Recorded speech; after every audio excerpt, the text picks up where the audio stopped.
And another current event kicks off on Saturday, August 16th in Clinton.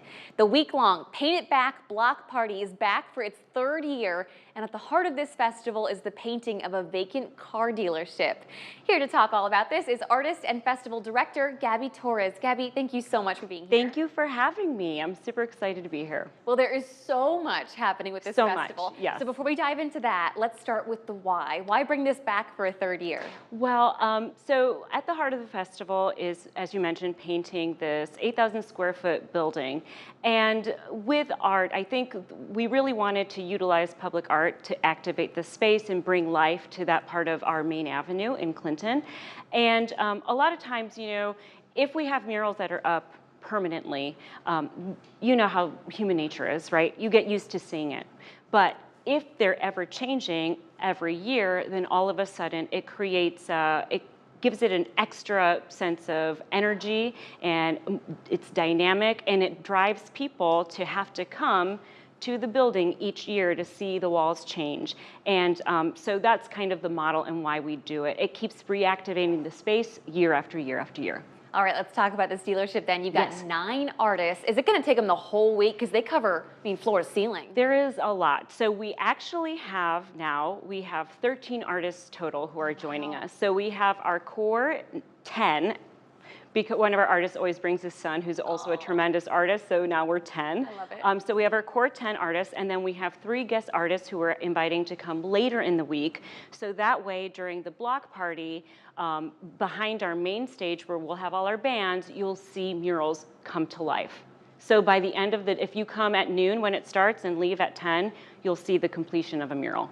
How cool. Yeah. How do they decide what they're going to paint on these walls? You know, I'm not really sure. I know they each have a different style, and so, you know, all of us, I think we have one artist who is just super talented and does a lot of abstract work, and he kind of just comes and like freestyles, but the rest of us definitely plan and have some design involved, because the building, the height is 17 feet, and then the width varies from like 42, 47 feet to our longest wall, which I think is almost 150 feet long. That's really intense. It looks so cool. Thank it's done you. On all sides. They're all painted up. Thank you. But that's not all that you guys are doing. You're ending the whole week with a big block party, like you mentioned. Yes, yes. What's going to be happening at the block party? Oh my gosh, it's almost like what isn't going to be happening at the block party this year. But so in addition to having our guest artists be still painting murals, so there's live painting, we kick everything off at noon, and so we're going to have art vendors this year, and I guess we're calling it the market. My marketing person will be like, please call it the market. So we have our market this year, which is featuring local and regional artists who will be there selling their art pieces. And we also have what we're calling different fashion tents. So we have a mixed coming from Dubuque, another Pink Moon's Cree also coming from Dubuque, and then Mama Gets Casual, a local boutique, all vintage designs, and they'll be there selling their pieces, unique, one-of-a-kind pieces. And then that's from 12 to 8. We have a kid zone from 12 to 4. So we have our kids wall, which we have every year, and this year we're adding stencils, so that's an opportunity for kids to try using spray paint. And this year with the stencils, though, I think it's going to be really cool because they can like spray and see an image as soon as they pull off the stencil, and it's part of the art form, so that's super exciting. We also have balloon art, face painting, glitter painting from characters to life. The Clinton Public Library will be there with games, and the Sawmill Museum will be there with some like kid-friendly axe throwing. Right. It's Velcro, like it's fine.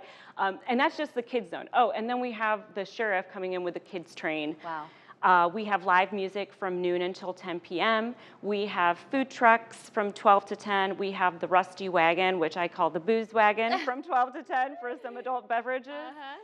We also have a paint battle from 2 to 7. We have a classic car show from 2 to 6, and we'll have some BMX demonstrations and tricks happening from 12 to 4 around the building. So much going on. So much going on. And everybody can check it all out. The week-long mural painting, ending in the block party for Paint It Back. Yes. Gabby, thank you so much Thank for dropping you. today. Yes, thank you for having me. And I'm super excited. And I hope people can make it out. It's really going to be an awesome time. Absolutely. I mean, it's gonna be for the third year coming back, Third right? year, yeah. This is our third year, and we definitely are amping it up this year, and we only plan to grow. I love it. Gabby, thank you so much. Thank you. For you guys at home, we have all the details for Clinton's Paint It Back Festival coming up in 2 weeks on our website. Just head over to WQAD.com and the As Seen on TV tab.